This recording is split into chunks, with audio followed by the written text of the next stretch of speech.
Assalamualaikum warahmatullahi wabarakatuh. A'udzubillahi minasyaitonir rajim. Bismillahirrahmanirrahim. Alhamdulillahi rabbil alamin. Wa bihi nasta'inu ala umurid dunya waddin. Wassalatu wassalamu ala sayyidina wa maulana Muhammadin asyrafil anbiya'i wal mursalin wa ala alihi wa sahbihi ajma'in. Subhanaka la ilma lana illa ma 'allamtana innaka antal alimul hakim. Rabbi shrah li sadri wa yassir li amri wahlul 'uqdatam min lisani yafqahu qawli wa la hawla wa la quwwata illa billahil 'aliyyil 'azim. Amma ba'du. Hari ini kita masuk kepada perbincangan At-Taqwa yang terkandung di dalam surah Al-Hasyr. Surah Al-Hasyr, surah tentang pengusiran, akan diusir manusia kepada mahsyar. Surah ini terdapat pada juzuk yang ke-28. Ia diturunkan di Madinah, berjumlah 24 ayat. Surah yang ke-59. Ayat yang ke-7 dalam suratul Hasyr. Di hujung ayat itu Allah berfirman, "Wa ma ataakumur rasulu fakhudhuhu وَمَا نَهَاكُمْ عَنْهُ فَانْتَهُوا وَاتَّقُوا اللَّهَ إِنَّ اللَّهَ شَدِيدُ الْعِقَابِ. Ayat 7 surah Al-Hasyr. وَمَا آتَاكُمُ الرَّسُولُ, dan apa sahaja yang diberikan kepada kamu semua oleh Rasulullah sallallahu alaihi wasallam, fakhudhuhu, maka ambillah ia. Wa ma nahakum anhu fantahu, dan apa sahaja yang baginda melarang kamu semua daripadanya, maka tinggalkanlah. Wattaqullah, dan bertakwalah kamu semua kepada Allah. Innallaha syadidul iqab, sesungguhnya Allah sangat keras hukumnya. Hukumannya sangat keras. Jadi ayat ini di hujung dah. Awal ayat 7 ini Allah berfirman, "Ma afa Allahu ala rasulih min ahli al-qura falillahi walil rasuli walidil qurba wal yatama wal masakin wa ibnis sabili kay la yakuna dulatan bainal aghniya'i minkum." Sambungannya kemudian tu, wa ma ataakumur rasulu fakhudhuhu wa ma nahakum anhu fantahu wattaqullaha innallaha syadidul iqab. Apa sahaja yang difai'kan oleh Allah, fai' ini harta perang, harta yang diperolehi dalam perang, harta penduduk sesuatu tempat kita pi nak perang, yang daripada lari tinggal harta tu, yang tu nama al-fai'. Kalau selepas perang baru dapat harta tu, yang tu nama al-ghanimah. Itu istilah-istilah yang digunakan kepada harta dalam peperangan. Naklah diberikan kepada Allah dan Rasul, kepada keluarga baginda, kepada anak-anak yatim, kepada orang-orang miskin, kepada ibnu sabil, orang yang dalam perjalanan, dan seterusnya, supaya ia tidak berkisar antara orang kaya di kalangan kamu saja, supaya ia tidak beredar antara orang kaya di kalangan kamu saja. Dan apa yang diberikan kepada kamu oleh Rasul, yakni merupakan harta ghanimah, yang Rasul bagi hendaklah kamu ambil, apa yang Rasul larang hendaklah kamu tinggalkan. Tafsiran yang kedua menyatakan man ataakum min ta'ati faf'aluhu wa ma nahakum anhu min ma'siyati fajtanibuh. Apa sahaja yang baginda berikan kepada kamu semua daripada ketaatan kepada Allah, hendaklah kamu lakukan, dan apa yang baginda larang daripada maksiat kepada Allah, hendaklah kamu jauhi. Fal ayatu mahmulatun ala al-umum fi jami'i awamirihi wa nawahihi. Ayat ini ditafsirkan kepada perkara secara umum dalam semua perintah dan larangannya, kerana baginda tidak menyuruh melainkan perkara yang baik, dan baginda tidak melarang melainkan perkara yang rosak.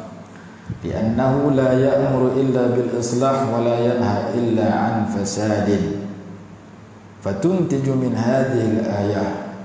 Maka natijah daripada ayat ini, hasil daripada ayat ini, anna kullama amara bihi an-nabiy sallallahu alaihi wasallam amara min amrun min Allah, wa anna kullama naha anhu an-nabiy sallallahu alaihi wasallam nahyun min Allah. Setiap yang Rasulullah suruh itu adalah perintah Allah, setiap yang Rasulullah larang itu adalah larangan Allah Subhanahu wa taala. Faqad jama'at umur ad-din kama huwa ma'lum. Ia merangkumi semua perkara agama seperti mana yang dia maklumi. Jadi ayat ini menjadi dalil bahawasanya kita perlu mengikut sunnah Nabi SAW. Apa yang Nabi SAW berikan, hendaklah kamu ambil. Apa yang Nabi SAW larang, hendaklah kamu tinggalkan. Dan bertakwalah kamu kepada Allah, sesungguhnya Allah itu amat berat hukumannya. Ayat 7 surah Al-Hasyr ini merupakan satu hujjah yang menolak fahaman sebahagian, menolak aliran Wahabi. Wahabi kata sebahagianlah, dia kata hak Rasulullah tak buat, kita tak boleh buat. Kalau Rasulullah tak buat, kita buat juga, kita buat benda bid'ah. Sedangkan ayat ini difahami oleh ulama, bukan Rasulullah tak buat, kita tak boleh buat. Yang Rasulullah larang, baru kita tak boleh buat. Ada beza antara larang dengan tak buat. Jadi kalau ayat ini berbunyi wa ma tarakakum anhu fantahu, apa yang baginda tinggalkan hendaklah kamu jauhi, yang tu baru kita tak boleh buat, yang Rasulullah tak buat. Tapi Quran tak kata wa ma tarakakum. Quran tak kata apa yang baginda tinggalkan, tapi Quran kata wa ma nahakum anhu, apa yang baginda larang daripadanya. Jadi beza antara tinggal dengan larang. Rasulullah tak buat dan Rasulullah larang, yang tu tak boleh. Seperti minum arak, Nabi SAW tak minum arak, dalam masa yang sama baginda melarang minum arak, maka arak itu haram kerana baginda tidak lakukan dan baginda larang. Tapi sekadar tidak melakukan, dalam masa yang sama tidak larang, maka ia tidak termasuk perkara yang bid'ah ataupun perkara yang terlarang. Sebagai contoh Sayyiduna Khalid ibn al-Walid radhiyallahu anhu memakan ad-dha'. Dha' mana bewak pasir di hadapan Nabi SAW. Rasulullah tak makan bewak pasir, tapi Rasulullah tak larang Sayyidina Khalid makan bewak pasir. Maka memakan biawak pasir ataupun disebut sebagai dhab itu adalah diharuskan kerana baginda mengikrar atau mentakrir, mengakui bahawasanya ia boleh dimakan. Dibicarakan dalam kitab Al-Bid'ah karangan almarhum Al-Sayyid Abdullah bin Sajjih Al-Ghummari rahimahullah ta'ala. Jadi dalil yang digunakan kerana Allah sebut apa yang baginda larang baru jauhi. Kalau apa baginda tak buat, belum tentu Kadang boleh, kadang tak boleh. Contoh yang kedua, apa yang baginda tak buat tapi baginda tak larang, ialah hadis sahih yang menceritakan ketika Nabi SAW rukuk bersama para sahabat dalam sembahyang jemaah. Kemudian apabila i'tidal, salah seorang sahabat baca di belakang Nabi SAW dalam solat, iaitu Rabbana lakal hamdu hamdan katsiran tayyiban mubarakan fi. Ya Allah, ya Tuhan kami, hanya segala pujian itu hanya bagimu, dengan pujian yang banyak yang diberkati padanya. Nabi SAW tak pernah baca zikir itu. Nabi SAW tak pernah ajak sahabat suruh baca zikir itu. Tiba-tiba salah seorang sahabat cipta satu zikir, reka satu zikir, dan dibaca di dalam i'tidal. Selesai sembahyang, Nabi SAW tanya siapa yang baca. Sahabat tu tak berani jawab. Tanya kali kedua tak jawab. Tanya kali ketiga baru jawab. Dan Nabi SAW bersabda, aku melihat lebih daripada 33 malaikat berlumba-lumba untuk menulis pahala terhadap bacaanmu itu. Maka daripada hadis ini, Al-Imam Al-Hafidh Ibn Hajar Al-Asqalani rahimahullah menghuraikan di dalam Fathul Bari Syarah Sahih Bukhari bagaimana bacaan tersebut tidak diajar tetapi dibaca oleh sahabat, dan Nabi SAW tak larang kerana maknanya baik, dan itu satu contoh yang Rasulullah tak buat tapi kita boleh buat kerana Rasulullah mengakui setelah itu. Begitu juga doa yang dibaca ketika berada di dalam saf. Seorang sahabat baca di belakang Nabi SAW seketika berada dalam saf nak sembahyang jemaah, Allahumma atini afdala ma tu'ti ibadakas salihin. Ya Allah, ya Tuhanku, berikan kepadaku pemberian terbaik yang engkau berikan kepada hamba-hambamu yang saleh, yang baik-baik. Apabila selesai sembahyang, Nabi SAW tanya siapa yang baca. Sahabat kata, saya yang baca. Nabi SAW bersabda, idzan yuqada jawaduk wa tustashhada fi sabilillah. Kalau begitu, atau kama qala, kalau begitu akan dibunuh kudamu dan engkau bakal mati syahid pada jalan Allah Subhanahu wa taala. Engkau minta yang terbaik, di antara terbaik ialah mati baik. Engkau akan jadi orang yang mati dalam kebaikan kerana engkau minta tiap-tiap kali nak sembahyang, kerana engkau minta dalam saf ketika nak sembahyang, Allah berikan yang terbaik yang engkau minta. Doa ini juga tidak diajak oleh Nabi SAW kepada sahabat tersebut. Sahabat itu reka sendiri. Rasulullah mengakui doa ini baik dibaca, dan Rasulullah memujinya dan menyatakan dia akan dapat kematian yang terbaik, iaitu mati syahid. Itu contoh kedua. Contoh ketiga, Sayyiduna Abu Sa'id Al-Khudri radhiyallahu anhu ketika bermusafir, mereka kehabisan bekalan makanan dan minuman. Lalu mereka meminta kepada penghuni kampung itu agar diberikan sedikit makanan dan minuman, agar mereka dijadikan sebagai tetamu kepada penduduk kampung itu. Tiba-tiba penduduk kampung menghalau mereka. Penduduk kampung tak kenal mereka, maka tak terima sebagai tetamu. Kamu nak makan, kamu nak minum, pergi cari tempat lain. Kami satu kampung tak mau jamu kamu. Allah Subhanahu wa taala nak tolong sahabat pada ketika itu, lalu Allah takdirkan ketua kampung itu disengat kalajengking.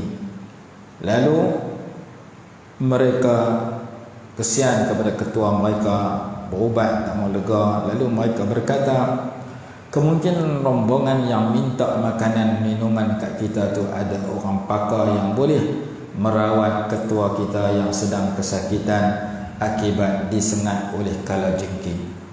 Lalu mereka pergi jumpa rombongan itu yang diketuai oleh Sayyiduna Abu Sa'id Al-Khudri radhiyallahu anhu. Lalu kata Sayyidina Abu Sa'id Al-Khudri radhiyallahu anhu, saya boleh berubat dengan syarat diberikan sekumpulan sekumpulan diberikan sesuatu pemberian, dibayar upah kerana merawat ketua itu. Mereka bersetuju, lalu dia baca Fatihah, baca surah Al-Fatihah, lalu sembuh pada ketika itu juga. Lalu diberikan lebih daripada 30 ekor kambing upah kepada bacaan yang dibaca, rawatan yang dibuat oleh Sayyiduna Abu Sa'id Al-Khudri radhiyallahu anhu. Seekor kambing kalau harga 1,000, 30 ekor 30,000. Kalau seekor kambing harga 800, berarti lebih daripada 20,000 ringgit. Mereka dapat hasil daripada Fatihah saja dibaca. Lalu ada sebahagian nak makan, ada sebahagian tak berani makan. Kerana baca sikit sangat dapat upah begitu banyak. Maka ketika mereka pulang ke Madinah bertanya kepada Nabi SAW, Rasulullah SAW bersabda, apakah yang memberitahu kamu, siapakah yang memberitahu kamu bahawasanya Fatihah ini menjadi ubat, menjadi penawar, menjadi ruqyah? Dia kata, ulqiya fi ra'i, aku dapat ilham daripada Allah Ta'ala. Maka Nabi SAW bersabda, idribuli bisahmin, bagi kepada saya sebahagian. Maka Rasulullah SAW minta kambing itu bagi kat baginda sama, menunjukkan bahawasanya Abu Sa'id Al-Khudri radhiyallahu anhu melakukan satu perkara yang tidak diajar oleh Nabi SAW, tapi Rasul iqrar, takrir, mengakui ianya dibolehkan. Sunnah taqririyah. Jadi ada kitab nama As-Sunnah wal Bid'ah, didatangkan lebih kurang 70 hadis bagaimana sahabat-sahabat melakukan perkara yang tidak dilakukan oleh Nabi SAW. Jadi Quran kata, wa ma nahakum, apa yang Allah yang Rasul larang, anhu fantahu, hendaklah kamu tinggalkan. Quran tak kata apa Rasulullah tinggalkan kamu tinggalkan, apa Rasulullah tak buat kamu tak buat. Dia tak kata lagu tu. Maka seorang ulama karang kitab tajuk dia Husnul Tafahum wa Darb fi Mas'alati Tark, yang membahaskan tentang contoh-contoh yang Rasulullah tinggalkan tapi bila buat ianya tidak terlarang. Dan ada kitab yang kedua tajuk dia At-Tarku la yuntiju hukman, isi yang sama cuma pengarang berbeza. Pengarang kedua ni kalau tak silap ambil daripada yang pertama juga. Yang pertama sekarangan almarhum Syekh Abdullah bin Siddiq Al-Ghumari, yang kedua karangan Dr. Umar Kamil, seorang ulama di Mekah yang lahir di Mekah.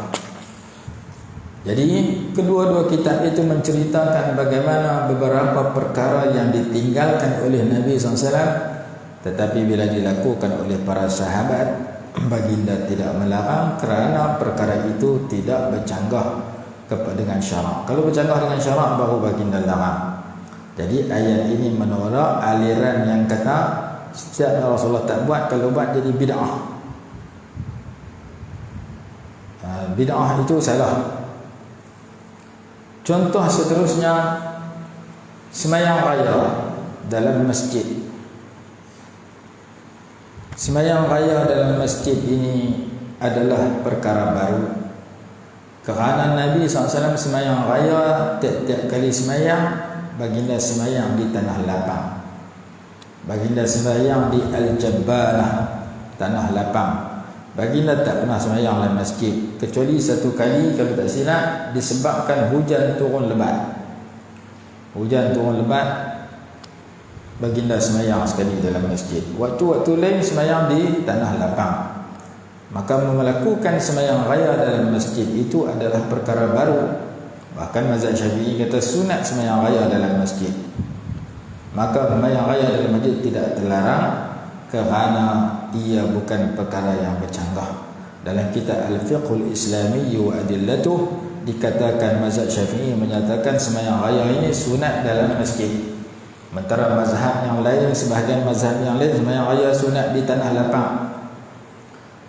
Al-khuruju ila al-jabbanati fil 'idain min as-sunnah, keluar ke al-jabbanah ada dua hari raya itu perkara sunnah. Al-Jabbanah ada tafsiran tanah lapang, Al-Jabbanah ada tafsiran tanah perkuburan.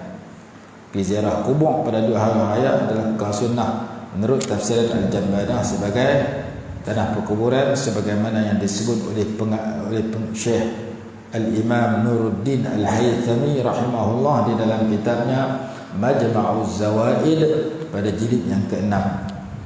Kata-kata Sayyidina Ali karramallahu wajhah, hadis mauquf. Sayyidina Ali karramallahu wajhah berkata, al-khuruju ilal jabbanati fil idaini minas sunnah. Keluar ke al-jabbanah pada 2 hari raya adalah antara perkara sunnah. Apa makna al-jabbanah? Dalam kitab Lataiful Ma'arif karangan Al-Imam Ibn Rajab Al-Hambali rahimahullah ada 2 tafsiran. Tafsiran pertama, al-jabbanah tanah lapang, sembahyang di tanah lapang. Tafsiran kedua, al-jabbanah bermakna al-maqbarah, tanah perkuburan. Ziarah kubur hari raya adalah perkara sunnah menurut hadis tersebut. Baik, jadi sembahyang raya di dalam masjid perkara yang baru, tidak dilakukan melainkan disebabkan hujan. Waktu lain wapatam Rasulullah sembahyang raya, 2 raya di tanah lapang. Contoh seterusnya, khatam Quran malam 27 Ramadan. Juga tidak ditemui hadis yang menyatakan tiap-tiap malam 27 Nabi SAW khatam Quran dalam sembahyang tarawih. Itu juga perkara baru, tidak dilakukan oleh Nabi SAW, tidak dilakukan oleh Khulafa' Rashidin, dilakukan oleh orang kebelakangan sampai sekarang, termasuk di Madinah, di Mekah. Tiap-tiap tahun malam 27 Imam Sudais khatam Quran dalam sembahyang tarawih. Itu perkara baru. Kalau setiap yang tak ada dalam hadis yang Rasulullah tak buat dianggap bid'ah, maka itu juga perkara bid'ah. Tetapi oleh kerana khatam Quran ni benda baik, bukan dekat malam 27, tiap-tiap malam pun tak apa, cuma malam 27 lebih diharapkan bertemu malam Lailatul Qadar, maka dijadikan satu kebiasaan malam 27 khatam Quran dalam sembahyang tarawih ataupun sembahyang tahajud. Mengkhatamkan Al-Quran dalam malam 27 tidak ditemui hadis yang Rasulullah pernah buat atau sahabat pernah buat. Maka mengkhatamkan Quran ini benda baru dalam malam 27, benda baru, tetapi tidak ditentang oleh umat Islam seluruh dunia kerana khatam Quran ini baik. Kalau boleh khatam tiap-tiap hari lagi bagus. Maka kita dapati bahawasanya Sayyid Muhammad bin Alawi rahimahullah al-Maliki dalam kitabnya Manhajus Salaf fi Fahmin Nusus menyatakan beberapa contoh bagaimana apa yang tidak dilakukan oleh Nabi SAW dilakukan setelah itu ia tidak terlarang. Begitu juga doa. Rasulullah tak baca doa ketika duduk di belakang saf. Sahabat baca, Rasulullah kata boleh. Dan Dr. Abdul Halim Mahmud rahimahullah ketika menulis kitab tentang Az-Zikru, dia mendatangkan satu doa yang dibaca oleh Sayyidi Ghiqa dan dibaca oleh Sayyiduna Umar bin Abdul Aziz rahimahullahu ta'ala. Doa ni Sayyidina Umar bin Abdul Aziz Ghiqa sendiri, dan doa tu makna dia baik, maka doa itu boleh dibaca. Menurut kenyataan Syekh Abdul Halim Mahmud Syekhul Azhar ketika membicarakan tentang bab zikir dalam kitabnya.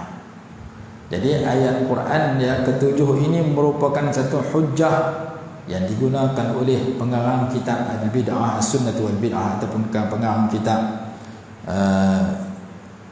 Al-Marhum Sayyid Muhammad Syed Abdullah bin Siddiq Al-Ghumari yang menyatakan apabila Allah menyatakan yang dilarang itu naklah ditinggalkan, maka tak sama dengan kefahaman orang yang menyatakan yang ditinggalkan itu hendaklah ditinggalkan. Yang dilarang tak boleh, yang ditinggalkan belum tentu. Ditinggalkan sahaja tidak dilarang, ya maka yang tu boleh lagi. Ditinggal serta dilarang baru tak boleh. Maka kalau orang kata setiap yang Rasulullah tinggalkan, setiap yang Rasulullah tak buat, bila kita buat jadi bid'ah, kefahaman itu, definisi itu, pengertian itu, formula itu bercanggah dengan ayat ini. Ayat ni tak kata yang Rasulullah tinggalkan taklah ditinggalkan. Ayat ni kata yang Rasulullah larang baru ditinggalkan. Kalau Rasulullah tak buat, bila kita buat, belum tentu ianya terlarang. Kena rujuk kepada alim ulama, apakah ianya masuk dalam kaedah yang boleh dibuat ataupun terlarang ataupun tak boleh dibuat. Itu ayat 7 yang menjadi hujjah bagi menolak kefahaman tersebut. Jadi ayat 7 digunakan oleh Said Abdullah Siddiq Umari dalam menolak tafsiran Wahabi yang menyatakan hak Rasulullah tak buat, kalau kita buat jadi terlarang. Baik, kalau tengok pula ayat ke-10 menolak pula fahaman Syiah. Ayat surah yang sama. Hak 7 tolak tafsiran Wahabi, hak ke-10 tolak aliran Syiah. Orang Syiah sebahagiannya mengkafirkan dan melaknat para sahabat. Sedangkan kalau kita baca ayat 8, ayat 9, Allah memuji para sahabat.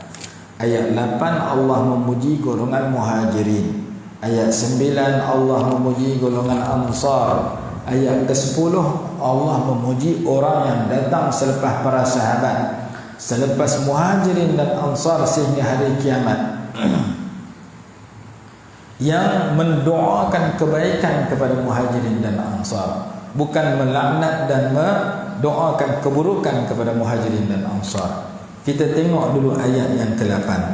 Allah berfirman, lil fuqara'il muhajirin alladhina ukhriju min diyarihim wa amwalihim yabtaghuna fadlan min Allah wa ridwana wa yansuruna Allah wa rasulahu ulaika humus sadiqun. Jadi ayat 8 ni Allah puji golongan muhajirin di kalangan para sahabat. Lil fuqara, bagi orang-orang yang fakir. Al muhajirin di kalangan golongan muhajirin. Alladzina ukhriju min diyarihim wa amwalihim, yang diusir keluar dari rumah-rumah mereka dan dari harta-harta mereka. Yabtaghuna fadlan min Allah wa ridwana, mereka mengharapkan kelebihan daripada Allah dan mengharapkan keredaan Allah. Yang wayansurun Allah wa rasulah, dan mereka menolong Allah dan Rasulnya. Ulaika humus sadiqun, mereka itu orang-orang yang benar. Jadi Allah cerita beberapa sifat muhajirin. Yang pertama, mereka diusir daripada rumah dan harta mereka di Mekah.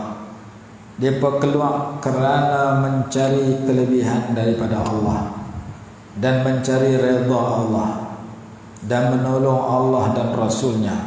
Mereka itu orang benar.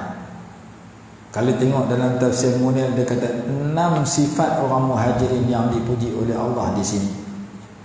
Yang pertama, mereka sanggup berhijrah, keluar daripada rumah dan harta tinggal ditinggalkan. Karena dia nak kelebihan Allah, Allah bagi kelebihan kat mereka. Dia nak Allah redha kat mereka. Dia nak tolong Allah dan Rasul. Mereka itu orang-orang yang benar. Ni pujian Allah kepada golongan muhajirin pada ayat ke-8 surah Al-Hashr. Dalam ayat yang ke-9 pula Allah puji golongan Ansar, para sahabat yang menetap di Madinah, yang lahir di Madinah, nama dia Ansar. Para sahabat yang lahir di Mekah pindah ke Madinah, nama dia Muhajirin. Ayat 8 Allah dah puji Muhajirin. Ayat 9 Allah puji pula Ansar. Yuhibbuna man hajara ilaihim, mereka cinta kepada orang-orang yang berhijrah kepada mereka. Golongan Ansar cinta kepada para sahabat di kalangan Muhajirin yang mai tempat mereka. Wala yajiduna fi sudurihim hajatan mimma utu.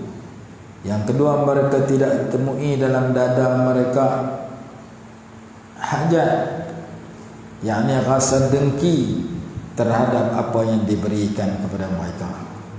Yang ketiga, wa yu'siruna ala anfusihim walau kana bihim khasasa. Mereka mengutamakan orang lain, mengutamakan golongan orang lain ke atas diri mereka sendiri, walaupun mereka sendiri memerlukan, berada dalam kesusahan. Walau kana bihim khasasa, walaupun mereka sendiri susah, fakir. Wa man yuqa syuhha nafsihi, dan barang siapa yang dilindungi, dipelihara daripada sifat kedekut yang ada dalam dirinya, sifat bakhil yang ada pada dirinya, faulaika humul muflihun, maka mereka itu orang-orang yang berjaya. Jadi kalau kita baca ayat 7 cerita tentang berpegang kepada sunnah, ayat 8 puji muhajirin, ayat 9 puji ansar, ayat 10 selepas muhajirin dan ansar, selepas sahabat iaitu tabi'in sampai kepada kita, sampai akhir zaman, sampai kiamat. Siapa sifat orang yang Allah puji pada ayat 10?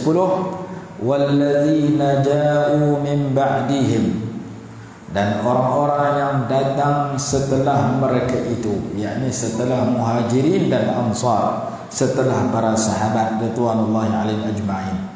Yaquluna, mereka berkata, mereka berdoa ataupun berkata, Rabbana ighfir lana, ya Allah, ya Tuhan kami, berikanlah keampunan terhadap kami, wa li ikhwanina alladhina sabaquna bil iman, dan kepada saudara-saudara kami yang telah mendahului kami dalam beriman, dalam keimanan. Ampun dosa kami, ampun dosa saudara kami yang dulu lebih beriman dulu pada kami.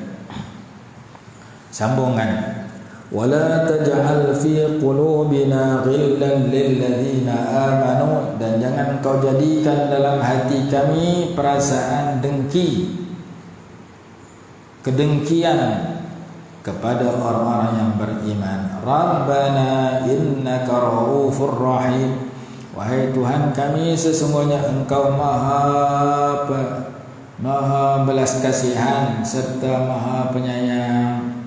Jadi ayat 10 ni cerita tentang orang-orang yang dihidupkan oleh Allah selepas muhajirin dan ansar, iaitu golongan tabi'in sampai kepada kita, sampai kepada kiamat, iaitu orang-orang yang datang setelah mereka, setelah muhajirin dan ansar. Mereka berdoa, Rabbana ighfir lana wa li ikhwanina alladhina sabaquna bil iman, ya Allah, ya Tuhan kami, dan ampunkan bagi kami dan bagi saudara-saudara kami yang mendahului kami dengan beriman. Siapa saudara yang mendahului kita dengan beriman? Pak kita, mak kita, tuk kita, tuk wan kita, atas sampai para sahabat. Bahkan sebelum sahabat lagi, orang-orang yang dulu, yang lebih dahulu beriman beriman sampai Nabi Adam. Ampunkan dosa kita, dosa orang beriman sebelum kita. Di antara golongan yang beriman sebelum kita ialah muhajirin dan ansar, para sahabat. Maka doa ni pi kat sahabat juga. Kita doa Allah ampun dosa kita dan ampun dosa para sahabat, tabi'in, ampun dosa mak ayah kita, tuk wan kita. Bila kita baca doa ni dalam sembahyang mayat, takbir yang keempat, Allahumma la tahrimna ajrahu wa la taftinna ba'dahu waghfir lana wa lahu wa li ikhwanina alladhina sabaquna bil iman wa la taj'al fi qulubina ghillan lil ladzina amanu rabbana innaka ra'ufur rahim. Jadi doa ini, doa yang terkandung pada ayat 10 surah Al-Hasyr ini kita baca dalam sembahyang mayat pada takbir yang keempat. Kita minta Allah ampun dosa kita, Allah la tahrimna ajrahu, ya Allah jangan kau haramkan kepada kami pahalanya.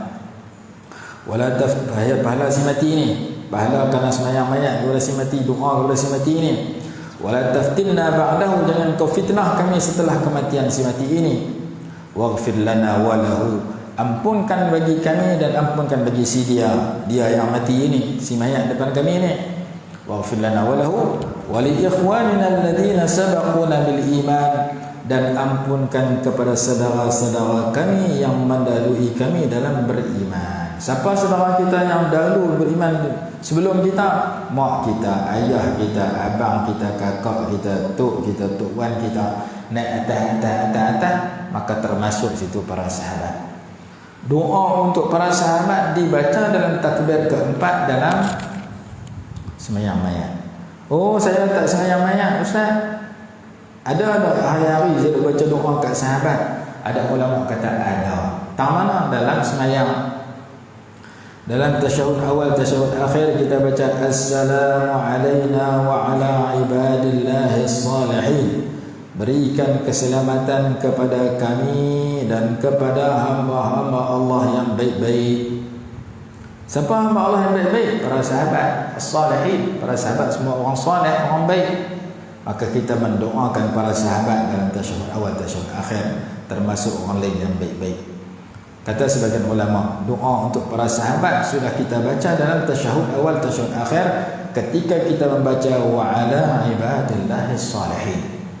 Maka mendoakan kepada para sahabat ini diajak dalam mazhab kita ahli sunnah wal jamaah berdasarkan ayat 10 surah Al-Hasyr yang menyatakan setiap orang yang datang setelah muhajirin dan ansar. Muhajirin ayat yang ke-8, ansar ayat yang ke-9, mendoakan kepada kita keampunan dan kepada mereka yang mendahului kita dalam beriman, iaitu muhajirin dan ansar dan orang-orang lain setelah muhajirin dan ansar, agar Allah memberikan kebaikan kepada mereka.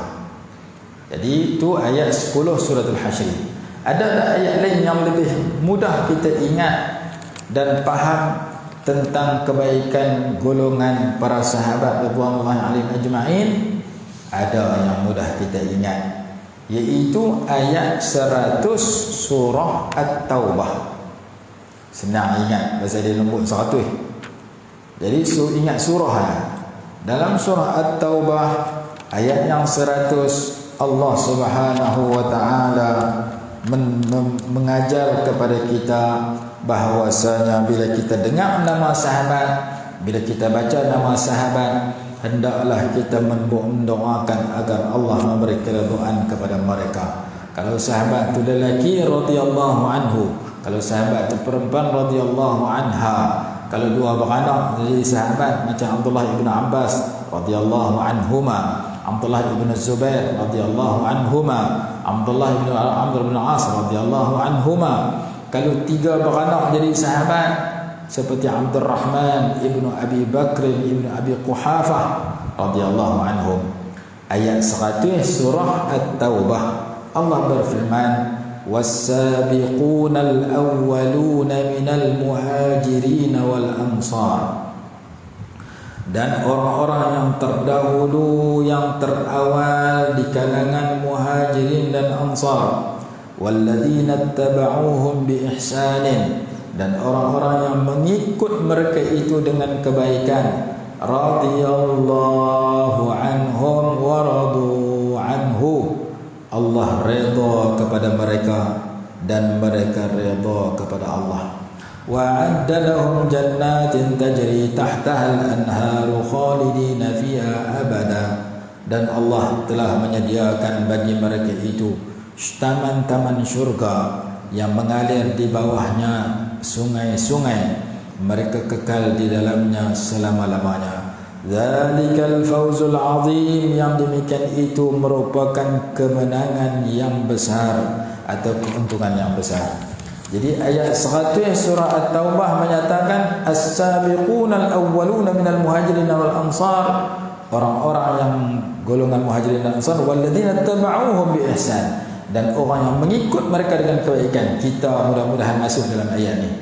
Orang-orang yang mengikut muhajirin dan ansar dengan kebaikan, Allah Ta'ala nak bagi kat muhajirin, kat ansar dan pengikut muhajirin dan ansar, radhiyallahu anhum wa radu anhu. Allah nak bagi keredaan kepada mereka dan mereka redha kepada Allah Subhanahu wa taala. Jadi kita nak kita masuk dalam walladzina tabauhum bi ihsanin. Itu ayat 100 surah At-Taubah. Terakhir ada ayat lain yang mudah kita ingat, yang memuji para sahabat, yang menjanjikan kebaikan para sahabat, bercanggah dengan aliran yang sebut sahabat laknat, sebut sahabat laknat. Kita tak mau aliran itu kena kat kita dan kena masyarakat kita. Yang melaknat para sahabat, laknat Sayyidina Abu Bakar, Sayyidina Umar, Sayyidina Uthman, Kita tak mau aliran itu. Kita nak aliran ahli sunnah wal jamaah bila sebut sahabat radhiyallahu anhu, radhiyallahu anha, bukan laknatullah. Maka kita kena ada hujah ayat Quran, kita pegang ayat Quran. Kerana ayat Quran ni confirm dah betul. Depa tolak dengan sejarah. Sejarah boleh jadi betul, boleh jadi salah kerana datang daripada orang. Quran ni confirm dah betul, maka kita pegang Quran, kita tolak sejarah yang salah yang dibawa oleh mereka. Ayat apa lagi kita nak pegang? Ayat 10 surah Al-Hadid. Ayat 10 surah Al-Hadid mengajarkan bahawasanya para sahabat sudah dijamin syurga. Allah berfirman dalam ayat 10 surah Al-Hadid, wa kullan wa'adallahu al-husna, dan semua para sahabat telah dijaminkan syurga oleh Allah Subhanahu wa taala. Maka sahabat ahli syurga, Allah redha kepada mereka, mereka redha kepada Allah pada ayat 100 surah At-Taubah dan disokong oleh ayat dalam surah Al-Hadid. Jadi ayat surah Al-Hadid juga memberikan satu bukti yang kukuh dan ringkas. Ringkas yang kita nak ingat ayat tu. Allah menjanjikan bahawasanya mereka sudah dijamin syurga melalui firman-Nya, wa kullan wa'adallahu al-husna. Wa kullan wa'adallahu al-husna, surah Al-Hadid juzuk 27, muka surat 538. Allah berfirman, panjang tu ayat tu, cuma kita ambil hujung. Allah berfirman, wa ma lakum alla tunfiqu fi sabilillahi walillahi mirathus samawati wal ard la yastawi minkum man anfaqa min qabli al-fathi wa qatal ulaika a'zamu darajatan min alladhina anfaqu min ba'du wa qatalu wa kullan wa'adallahu al-husna wallahu bima ta'maluna khabir.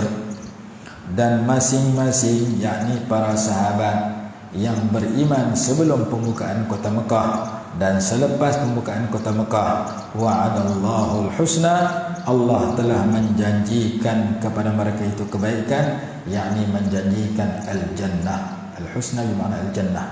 Allah janji kepada mereka balasan syurga. Wallahu bima ta'maluna khabir, dan Allah maha teliti mengetahui terhadap apa yang kamu kerjakan. Jadi 2-3 ayat yang kita baca pada pagi ini merupakan satu hujah bagaimana ahli sunnah wal jamaah mempunyai hujah yang kuat yang menyatakan para sahabat perlu kita doakan kepada mereka kerana mereka sudah dijamin oleh Allah. Yang pertama ayat 10 suratul Hasyri, yang kedua ayat 100 suratul Taubah, yang ketiga ayat 10 surah Al-Hadid. Surah Taubah kita baca tadi, surah Al-Hadid juzuk 27, surah yang ke-57 pada muka surat 538. Ayat yang ke-10 bawah dekat Nabi, dua baris daripada bawah, sepatah yang ringkas. Allah menyebut wa kullan wa'adallahu al-husna, dan semua para sahabat Allah telah menjamin syurga untuk mereka, radhiyallahu anhum wardu'an. Jadi kita jumpa pada pagi ini ayat bagaimana menolak fahaman yang suka membid'ahkan orang dan fahaman yang suka melaknat para sahabat dengan beberapa ayat Quran tadi. Mudah-mudahan jadi satu pencerahan dan panduan kepada kita yang berpegang dengan mazhab ahli sunnah wal jamaah. Wallahu a'lam. Bismillahirrahmanirrahim. Alhamdulillahirabbil alamin. Wassalatu wassalamu ala sayyidina Muhammad wa ala alihi washabbihi wa sallam. Allahumma anfa'na bima 'allamtana wa 'allimna ma yanfa'una warzuqna 'ilman yanfa'una birahmatika ya arhamar rahimin. Rabbana atina fid dunya hasanatan wa fil akhirati hasanah wa qina adzaban nar. Sallallahu ala sayyidina Muhammad wa ala alihi washabbihi wa sallam. Alhamdulillahirabbil alamin.